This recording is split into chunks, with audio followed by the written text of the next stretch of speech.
Men in Black Alien Attack is a motion-based interactive shooter dark ride themed around the 1997 film of the same name. Compared to other shooters like Space Ranger Spin or Astroblasters, it offers a seamless and immersive gameplay experience that is truly unlike any other ride of its kind, featuring large and impressive sets and 127 interactive animatronics. Built to combat the influx of crowds with the opening of Islands of Adventure, Universal put $70 million into making something that would be impressive enough to bring guests back into the main park. Alien Attack delivers on giving guests the feeling of being recruited and fighting aliens with the MIB. The ride is a Universal classic and nowadays seems to be gaining a larger cult following within the theme park community. So let's discuss the history and legacy of Men in Black Alien Attack at Universal Studios Orlando.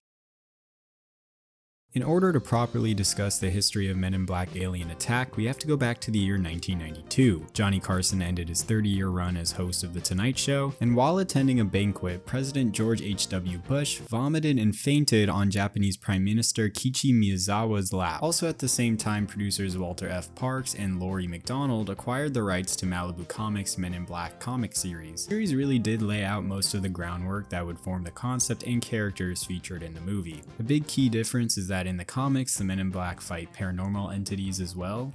They fight like zombies, werewolves, vampires, and even demons. Long story short, after acquiring the rights, the team would partner with writer and director Barry Sonnenfeld, who was famous at the time for directing the Addams Family movies. He would come on to write and direct the project. Columbia Pictures and Amblin would come on to help produce the film, and with collaboration from Industrial Light and Magic for visual effects, and an all-star cast featuring of course Will Smith at his peak, Tommy Lee Jones, Vincent D'Onofrio, and many others, Parks and McDonald had a recipe for cinema gold. They would start shooting the film in March of 1996, and by June would wrap principal photography. The film premiered at the Cinerama Dome on June 25, 1997, and the film will go on to become the third highest grossing film of 1997. They won Best Makeup at the 70th Academy Awards, and they were nominated for Best Art Direction and Best Original Score. Speaking of score, Danny Elfman really cooked once again, creating another iconic score that really complements the strange and unusual atmosphere of the movie. With a chart-topping original song by Will Smith, Men in Black became a cultural phenomenon, getting toys and merchandise, and even its own animated TV show that would premiere just a few months after the movie. Men in Black revolutionized blending practical and digital effects and would lay the groundwork for many sci-fi movies to come. I love this movie so much, even the sequel. They're both incredibly well made, from the art design of the aliens and gadgets to the humor and dark tone of the script. There really is just so much to love about this movie, and because the effects are done so well and most of them are practical, the effects still hold up. But enough about the movie, we get the picture. Men in Black is awesome and the world was loving the franchise in the late 90s. Seeing the success of the film franchise and Universal needing something new and exciting to get guests to come back to Universal Orlando, this being because they were planning on opening Islands of Adventure and they were worried that people wouldn't actually come to Universal Orlando. This move didn't really work because Islands didn't really draw as many crowds as they thought, and when they opened the ride anyway, people still were mostly focused on the new shiny theme park. But nonetheless, Universal fast-tracked the production of the attraction, giving the team an original development schedule of just 28 months. Universal Orlando had an unused expansion space that was really burning a hole in their pocket. At the time, this location was used as a showcase for the Back to the Future 3 train prop and a set for the short-lived Swamp Thing television show. They had numerous ideas for other attractions for this location, including a roller coaster based around the film Apollo 13, with the facade being the Kennedy Space Center, and the ride vehicles would be lunar lander-inspired kind of rockets. Another concept was led by John Murdy, and it would be an attraction themed around the world of Stephen King, featuring a concept of a trick ending with riders discovering Pennywise is in the control booth of the ride, something that would be used later on the Revenge of the Mummy. There were plans for a Nickelodeon themed attraction, a Simpsons themed attraction long before they actually made the Simpsons ride, but lastly, they were also planning on building an East Coast version of Jurassic Park, which at the time was only at Hollywood, but this was long before they decided to implement it into Islands of Adventure with its own fleshed out land. They finally had an idea of what would actually fit in the space, and the team at Universal Creative, with partnership from Columbia Pictures and Amblin, set out to design a theme park attraction based around the franchise. Vice President of Attraction Development Philip Hittema, and I'm sorry if I butchered that,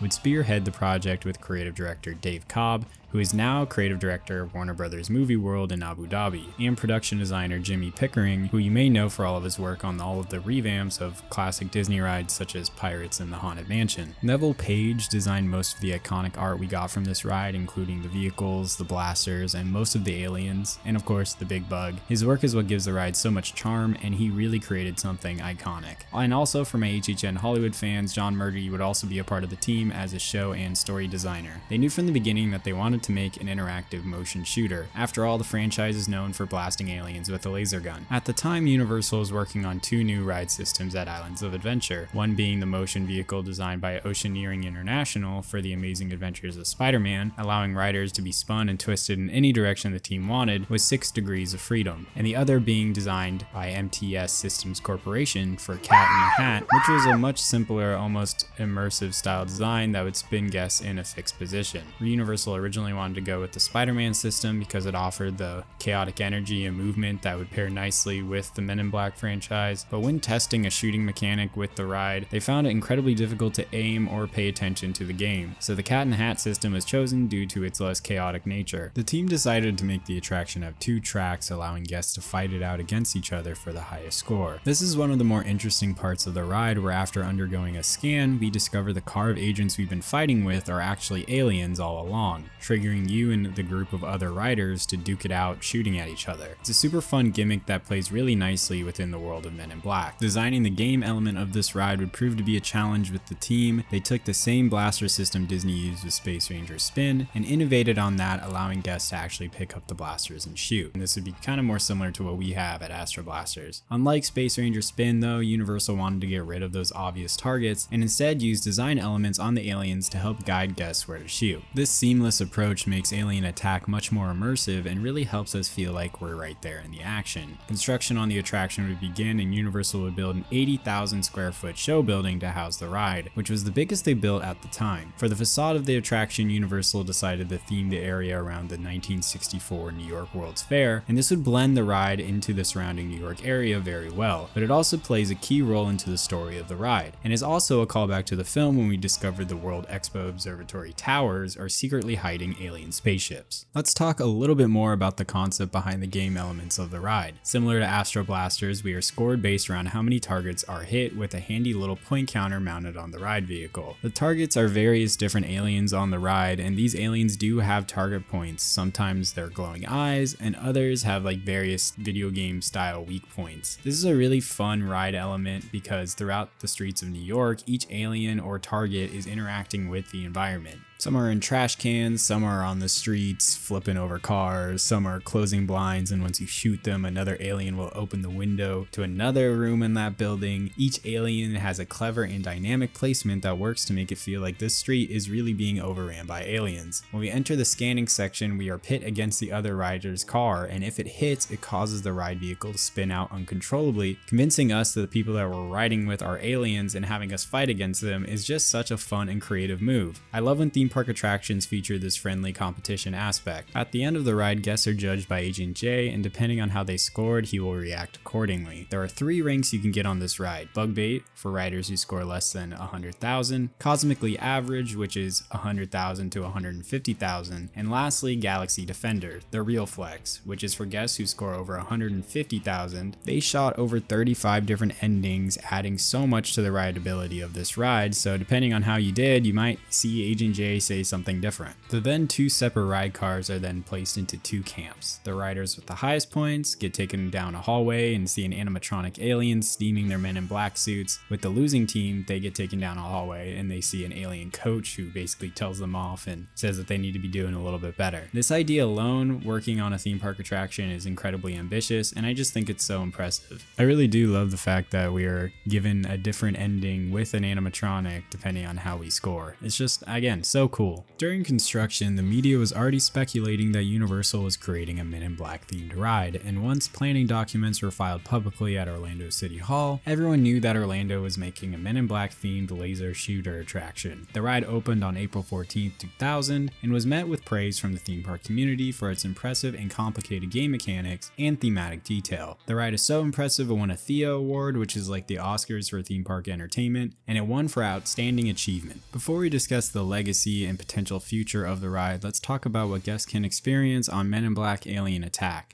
Guests entered through the 1964 New York World's Fair, and the story behind it almost mimics It's a Small World, with Walt moving the ride from the New York World's Fair to Disneyland. With this exhibit being similar, it just got moved from the fair to Universal. The exhibit is titled The Universe and You, Are We Alone? And inside, guests see what looks like a retro-futuristic museum exhibit about the pursuit of space-based existentialism. This section features several jabs at Disney, with the retro-futurism art resembling a lot of Tomorrowland, and also there being a musical jingle similar to the Carousel of Progress's Great Big Beautiful Tomorrow. Once inside, a cast member greets us as if we're going on a completely normal guided museum tour, which is usually a fun improv bit that changes depending on whatever cast member you get that day. It is cut short when a robotic voice tells us that the Universe and You program is terminated and access is granted for MIB training. This is when we hear Zed say, "Hurry up, rookies," and we enter an elevator that is very similar to the one Agent J takes in the film. The highly themed queue based around MIB headquarters and the immigration room is highly detailed and immersive, with various PA announcements and voices going over the intercom. We walk by the various offices in the hallways of the headquarters, which feature offices such as Covert Media Ops, the Roswell Conference Room, the Urban Legend Archive, which could be a callback to some of the supernatural monsters they fight in the comics, fingerprint removal, the oxygen-free zone, which I love because it's just a normal door to an office, the break room where we find animatronics of the worms or Annelids from the film, drinking coffee and kicking back in the break room. These guys are hilarious and are done with real practical puppets in the film, so seeing them in animatronic form just looks perfect. After going through alien scanners, we enter the immigration room, which is just perfect one-to-one from the film, complete with animatronics of the two aliens who work the center console.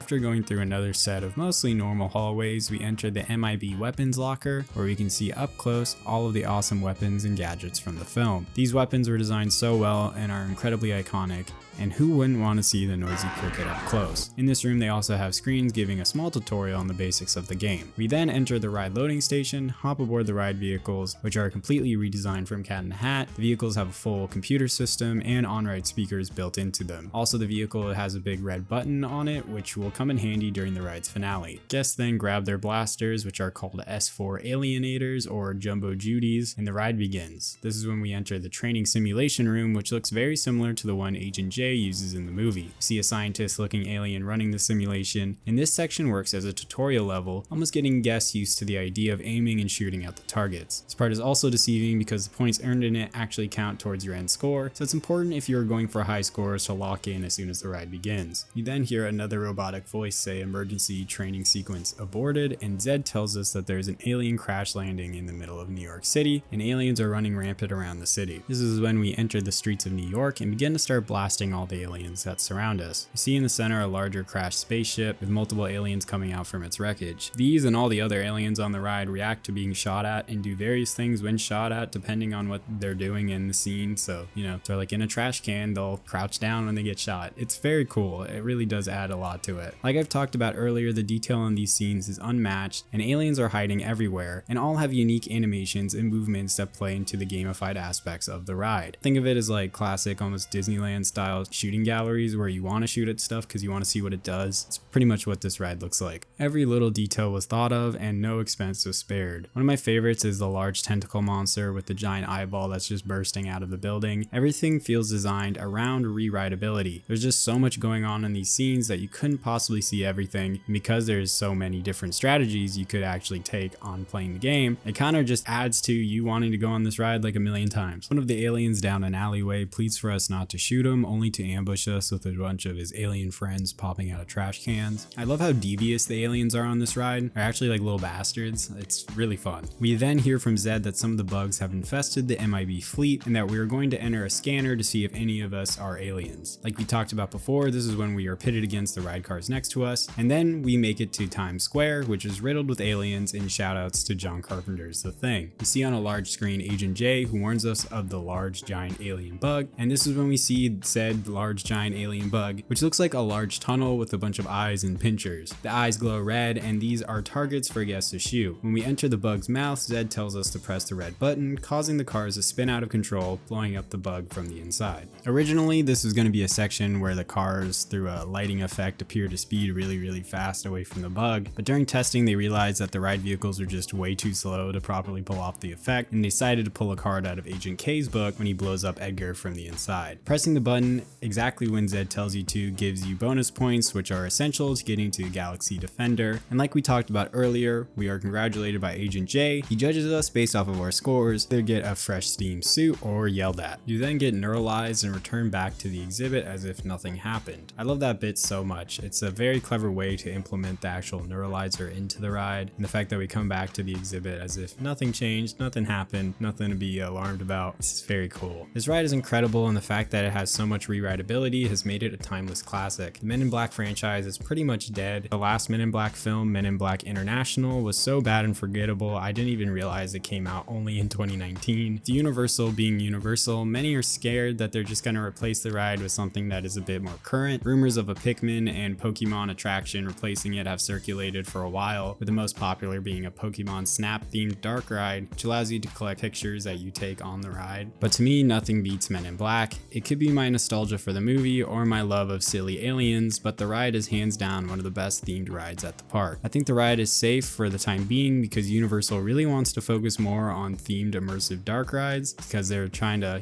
make up for the fact that they just spent like the better part of a decade just doing screen rides. Men in Black is still here in the year of 2025. It is a crowning example of what a themed dark ride should be. I really like this ride. Comment below what you think about the ride. Tell me about your memories, your experiences. Also tell me what you would like to see replace the ride. It is due eventually. It's going to happen. The ride is 25 years old now at this point, but it's still kicking. Make sure you remember to like and comment and subscribe to the video. It really does help support the show. If you want to see more videos like this, that is the best way to support it. Other than that, make sure you guys follow me on Blue Sky. I am going to try to be posting more updates about the content on there. Thank you guys so much for all the love. I'll check you guys out in the next one. Peace. Bye bye.